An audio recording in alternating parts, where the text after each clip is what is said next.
पुणी एक लघुचाप सृष्टि हो पारे बंगोपसागर और बालीजात्रा प्रभावित आशंका मुझे के आप देखते के यूट्यूब चैनल आपन को आम चैनल को स्वागत जब कहवा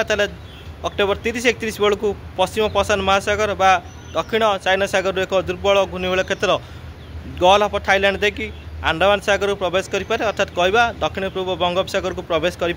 और परवर्ती पर्यायर यह लघुचाप रूप नबार संभावना को एड़ाई दि जाए नपे किंतु विभिन्न लंग रेंज फोरकास्ट मॉडल अनुसार जहाँ जमापड़ी एक लघुचाप रूप नेब और परवर्ती पर्यायर अवपात गभीरपात रूप नहीं पारे कि बात्या आड़ को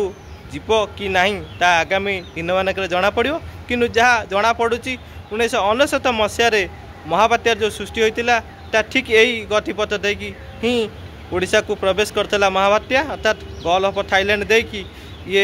अंडमान सागर आसिकी बंगोपसागर बात्या होगी ओडिशा को प्रभावित करता ठीक से ही गतिपथ दे यही दुर्बल घूर्णिबल क्षेत्र बंगोपसागर को प्रवेश करुच्ची और परवर्ती पर्यायर लघुचाप रूप नबर संभावना रही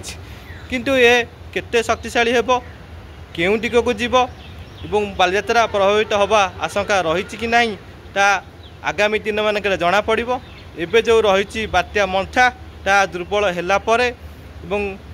ये स्पष्टता आसीबो जे लघुचाप क्षेत्र सृष्टि हेबो कि नहीं एवं बात्या कि अवपात केउं आड़ को रूप नेब ता आगामी दिन मानक जना पड़ो देखा जाऊ जदि भी किसी अपडेट आसो निश्चित भाव